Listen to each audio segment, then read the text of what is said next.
Welcome to day 32 of maths wizard. ज़्यादा देर की वीडियोस नहीं बना रहा हूँ, जैसे कि अभी कंटिन्यू मैं 2-3 वीडियो बना दूंगा तो 2-3 दिन के लिए आप लोगों के लिए हो जाएगा। 15 से 20 मिनट का ही सेशन रखता हूँ जानबूझकर, ताकि आप लोगों को ज़्यादा प्रॉब्लम जो है वो ना फेस करनी पड़े। ठीक है, तो कोई टेंशन वाली बात नहीं है। टेलीग्राम के लिए आप क्या करेंगे भाई, डिस्क्रिप्शन को चेक करेंगे, वहाँ पर जो लिंक है आपके पास वो डिस्क्रिप्शन में देखने को मिल जाएगा, है ना। पीडीएफ के लिए आप ज्वाइन कर सकते हैं। किसी स्टूडेंट को डाउट आता है तो आप इस नंबर पे व्हाट्सएप कर दें, आप लोगों को मैं सॉल्यूशन जो है प्रोवाइड कर दूंगा। और साथ ही अगर किसी भी स्टूडेंट को पर्सनल ऑनलाइन क्लास की रिक्वायरमेंट हो, पर्सनल ऑनलाइन क्लास की 1-on-1 क्लास की, तो ये पेड क्लासेस होते हैं, ध्यान रहे, तो उसके लिए आप इसी नंबर पर इंक्वायरी कर सकते हैं। ठीक है, आइए नेक्स्ट टाइप ऑफ क्वेश्चन जो आपके पास वो कुछ इस तरीके से है। ठीक है, जिसमें हमसे कहा जाता है कि आपके पास ए तो पता है आपको, ठीक है, हमें के की वैल्यू फाइंड आउट करनी है सच दैट ये वाली कंडीशन गिवन है। तो सेम उसी टाइप का क्वेश्चन है जो अभी हमने डिस्कस किए थे कल वाले सेशन में, राइट। ठीक है, डन। तो ए के जगह पे वहां पुट कर दो, मतलब ए स्क्वायर की रिक्वायरमेंट तो पड़ेगी ही पड़ेगी। तो फिर से ए स्क्वायर, देखो बार बार मैं सॉल्व करवा रहा हूं आप लोगों को जानबूझकर, क्योंकि हो सकता है आपको पहली बार में जो कल परसों वाले सेशन में करवाया था आपको समझ में ना आया हो मल्टीप्लिकेशन, कहीं पे कुछ डाउट रहा हो। तो जब मैं बार बार करवा रहा हूं ना, तो आप लोगों को बिल्कुल कंफर्म हो जाएगा। और दूसरी चीज, खुद से भी करना है।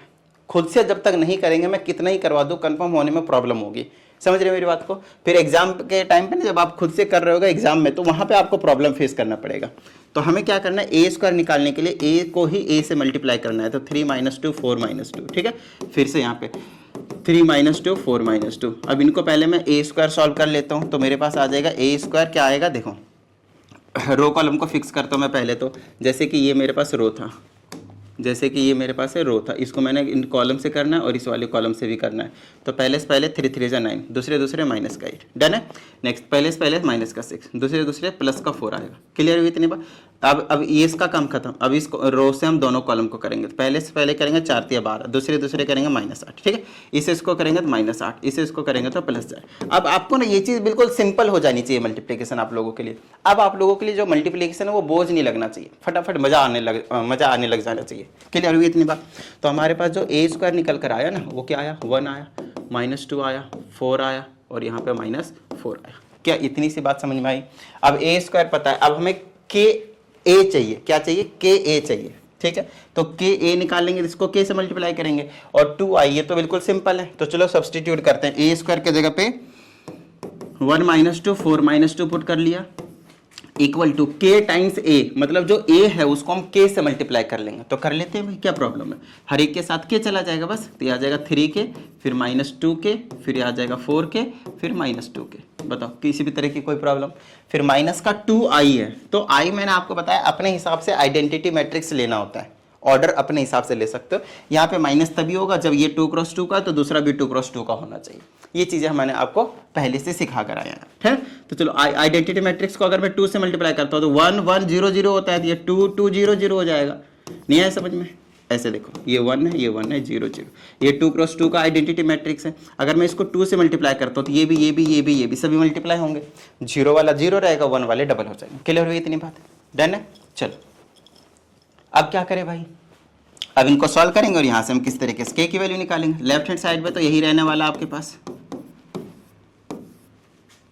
-4। अब इनको माइनस कर लो पहले, तो ये आ जाएगा 3 के -2। क्लियर हुई इतनी, 3 के -2। फिर यहां से निकालेंगे तो आ जाएगा -2 के।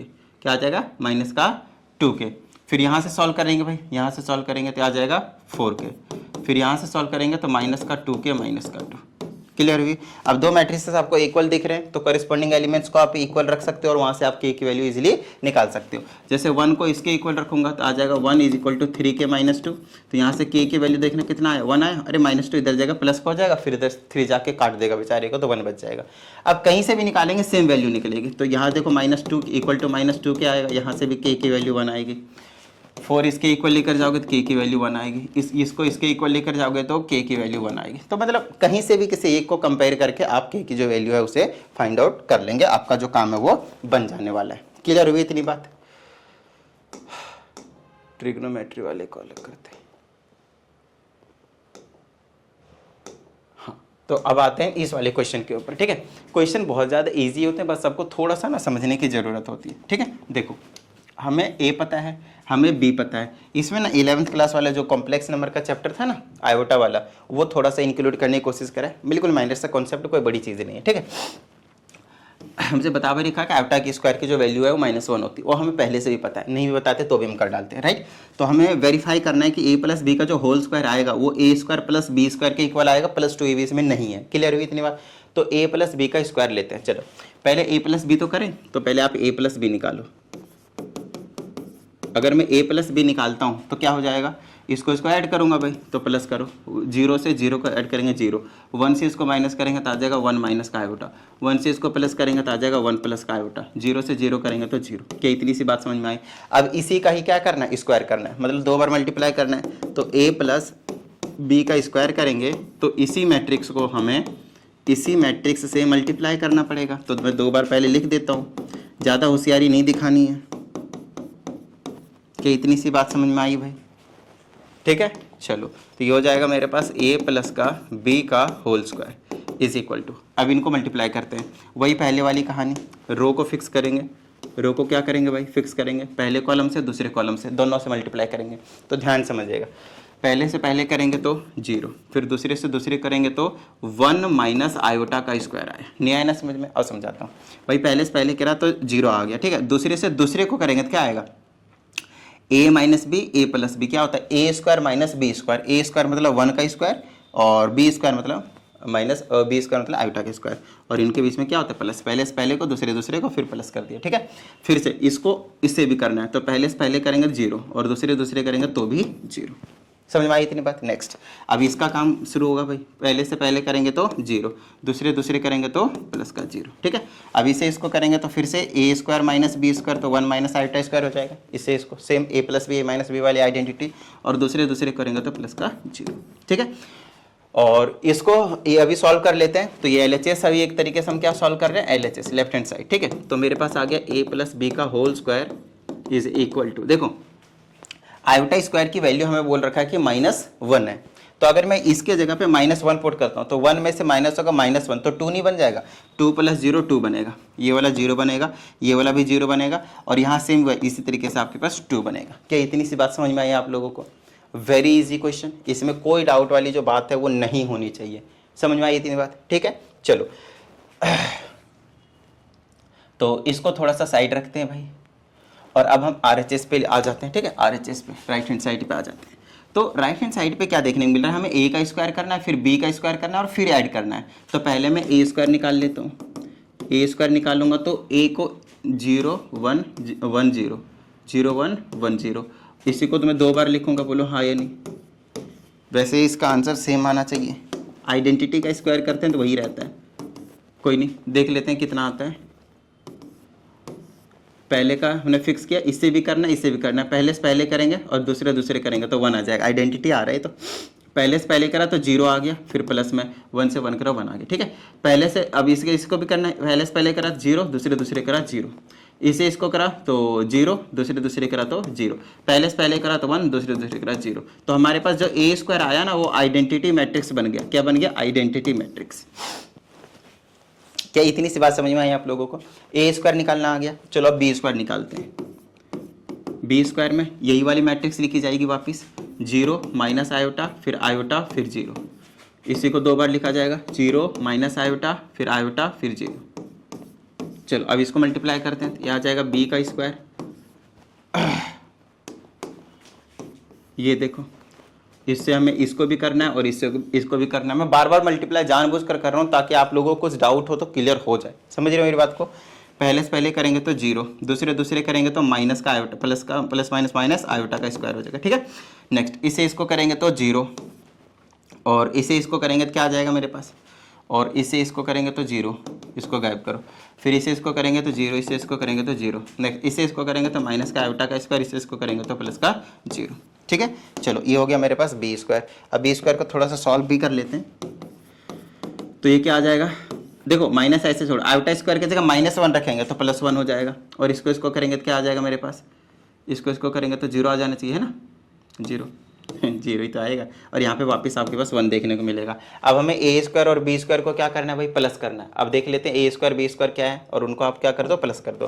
तो ये रहा ए स्क्वायर, ये रहा बी स्क्वायर, दोनों को ऐड करो तो ये आ जाएगा मेरे पास ए स्क्वायर प्लस बी स्क्वायर। ठीक है, ऐड करते हैं 1 1 2 0 0 0 0 1 1 2। तो क्या ये लेफ्ट हैंड साइड और राइट हैंड साइड आपके पास इक्वल आया ना, बिल्कुल सही बात। इसका मतलब ये है कि हमने बिल्कुल क्वेश्चन को सही सॉल्व किया था, राइट। चलो उम्मीद करते हैं समझ में आया होगा ये वाला क्वेश्चन भी। एक ये क्वेश्चन है और एक ये क्वेश्चन, ये दोनों क्वेश्चन को अभी थोड़ी देर के लिए आप छोड़ दीजिए क्योंकि ये दोनों ट्रिग्नोमेट्री से रिलेटेड है। तो ट्रिग्नोमेट्री वाले ना कल वाले सेशन में ये दोनों क्वेश्चनों को, सिर्फ इन्हीं दोनों क्वेश्चनों को बेहतरीन तरीके से हम डिस्कस करेंगे। ठीक है, अभी के लिए आप इस वाले क्वेश्चन को बेहतरीन तरीके से समझने की कोशिश करेंगे, ये भी बहुत ज़्यादा इंपॉर्टेंट क्वेश्चन है। ठीक है, चलो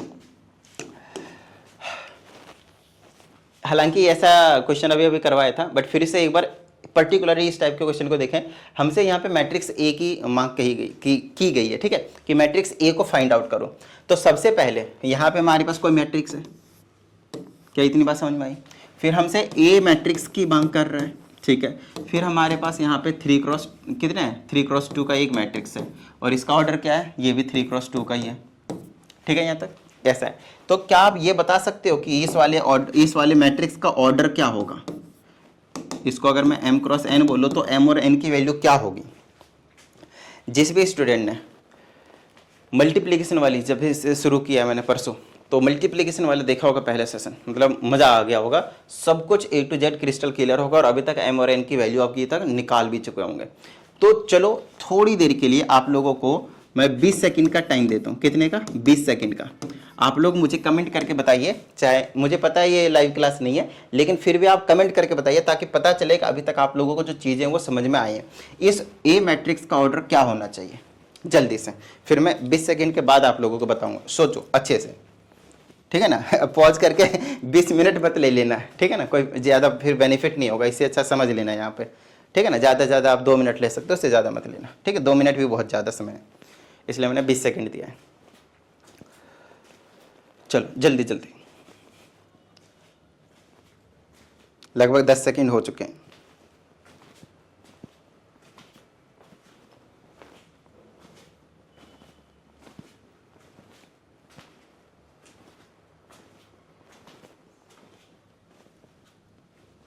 टाइम अप। चलो अब मैं आप लोगों को समझा देता हूँ कि किस तरीके से आपके पास इसका जो ऑर्डर है वो निकाला जाता है। सबसे पहली चीज़ देखें कि हमें बोल रहा है कि ये मैट्रिक्स को मल्टीप्लाई किया तब ये वाला मैट्रिक्स आया, तो ये चीज़ हमें पहले से ही पता है कि 2 मैट्रिक्स का मल्टीप्लाई हो सकते हैं जब पहले का कॉलम और दूसरे का रो इक्वल हो, मतलब m की वैल्यू 2 होनी चाहिए। मल्टीप्लाई होकर आ रहा है मतलब ये दोनों मल्टीप्लाई हो सकते हैं, तो मल्टीप्लाई हो सकते हैं तो पहले का कॉलम दूसरे का रो इक्वल होना चाहिए। क्या इतनी बात समझ में आई। दूसरी चीज़, मल्टीप्लाई होने के बाद जो मिलता है, पहले का कॉलम और दूसरे का रो मिलता है, पहले का रो और दूसरे का कॉलम मिलता है, माय मिस्टेक, पहले का रो और दूसरे का कॉलम जो बच जाता है सिंपली वही। ठीक है, और ये किसके इक्वल दे रखा है, जो रिजल्टेंट मैट्रिक्स आया है, इसका मतलब 3 तो ठीक है, लेकिन n की वैल्यू 2 आ गए, तो m की वैल्यू भी 2 है और n की वैल्यू भी 2 है। बोलो हाँ या नहीं, m की वैल्यू भी 2 है और n की वैल्यू भी क्या है, 2 है। तो मतलब हमें जो मैट्रिक्स लेना है a को, वो 2 क्रॉस 2 का लेना है। क्या इतनी बात समझ में आई आप लोगों को। चलो अब इसको अगर मैं 2 क्रॉस 2 का मैट्रिक्स ले लेता हूँ तो क्या समस्या भाई, कुछ भी नहीं। तो इसके जगह पे मैंने एक 2 क्रॉस 2 का मैट्रिक्स लिख डाला जिसमें a b और c d लिखा, इसको 2 क्रॉस 2 का कर दिया। बताओ कोई समस्या। अब ए बी सी डी की वैल्यू मुझे जैसे मिलेगा वैसे ही मुझे पता चल जाएगा ए बी सी डी की वैल्यू। बोलो हाँ या नहीं, डन है। मतलब ए बी सी डी की वैल्यू जैसे मिलेगा वैसे मुझे पता चल जाएगा ए मैट्रिक्स की वैल्यू। ठीक है, चलो तो मल्टीप्लाई करना शुरू करें। पहले इन दोनों को मल्टीप्लाई करते हैं। अच्छा मल्टीप्लाई करेंगे तो ये आ जाएगा 3 क्रॉस 2 है, तो ये आंसर आएगा 3 क्रॉस 2 का। देखो कॉलम रो इक्वल है तो आंसर जो बचा 3 क्रॉस 2 वही इसका रिजल्टेंट मैट्रिक्स होगा। और इधर भी आपके पास 3 क्रॉस 2 है भाई, तभी तो आप वैसे भी कंपेयर कर पाओगे ना, वैसे थोड़ी कंपेयर कर पाओगे जब तक दोनों तरफ इक्वल ऑर्डर का आपके पास मैट्रिक्स नहीं होंगे, राइट। तो वही काम यहाँ पे हम कर रहे हैं भाई। तो चलो इनको मल्टीप्लाई करते हैं। पहले तो इस तरह की मल्टीप्लिकेशन आप खास करके करने की कोशिश करें, क्योंकि बच्चे जो फंसते हैं वो इस टाइप के मल्टीप्लिकेशन में फंसते हैं, नॉर्मल मल्टीप्लिकेशन में ही फंसते हैं, न्यूमेरिक वाले में। अब पहला वाला ये लिया, फिक्स कर दिया, तो इससे भी करना है और इससे भी करना है। ठीक है, पहले से पहले करेंगे तो आ जाएगा 2a, दूसरे करेंगे माइनस का c, डन है। नेक्स्ट इससे इसको करेंगे तो आ जाएगा 2b और माइनस का d, फिर इससे करेंगे तो आ जाएगा 1a और ये तो c रहेगा, फिर प्लस का 0 लिखना चाहें आप लिख सकते हैं। ठीक है, इसको फिर इसी को करेंगे तो आ जाएगा b प्लस का 0 रहेगा। अगर आप लिखना चाहें तो लिख सकते हैं। चलो इससे इसको करेंगे तो माइनस का 3a प्लस का 4c, फिर इससे इसको करेंगे माइनस का 3b प्लस का 4d प्लस का 4d। क्लियर हुई इतनी बात। अब दो मैट्रिक्स इक्वल हैं तो आप कॉरेस्पॉन्डिंग एलिमेंट्स को भी इक्वल रखें और ABCD की वैल्यू निकाल डाले भाई। सबसे पहले मैं इसको कंपेयर करूंगा, इस वाले को 1 के इक्वल तो A की वैल्यू तो 1 आ गई, फिर इस वाले को इसके इक्वल तो B की वैल्यू -2 आ गई। समझ में आई इतनी बात। अब हमें पहले से पता है कि 2a माइनस c जो है वो किसके इक्वल होगा, यहाँ से इसके वाले -1। a की वैल्यू 1 है तो 2 इंटू 1 2 ही रहेगा, minus c is equal to -1, c plus 1 equal to c बना तो c 2 plus 1 equal to c बना तो c की वैल्यू 3 आ गई, c की वैल्यू 3 आ गई। d वाला लो यहाँ से ले लेते हैं तो यह आ जाएगा 2b माइनस का d इज इक्वल टू -8 और b के जगह पे हमारे पास माइनस का 2 हमने निकाल लिया है। बोलो हाँ या नहीं। ये हो जाएगा 2 दूनी माइनस का 4 माइनस का d इज इक्वल टू -8 तो -4 plus 8 is equal to d, तो ये हो गया d की वैल्यू 4, d की वैल्यू हो गई 4। तो आपके पास ओवरऑल जो आंसर आया है ABCD वो आप इस तरह से लिखेंगे एट द एंड, कुछ इस तरह से कि हमने जो A मैट्रिक्स निकालना था वो था ABCD और हमने ABCD की वैल्यू क्योंकि निकाल लिया है तो ये आ जाएगा 1 -2 3 and 4। So this will be your final answer for this question. I hope आप सभी को सभी चीज़ें अभी तक के यहाँ पे क्लियर हो गए होंगे। ठीक है, चलिए मिलते हैं कल के सेशन में। ट्रिग्नोमेट्री वाले वो दोनों क्वेश्चनों को करवाऊंगा, फॉर्मूले वापस आप लोगों को ट्रिग्नोमेट्री वाले रिवाइज करवाऊंगा। मिलते हैं कल के सेशन में। जय हिंद।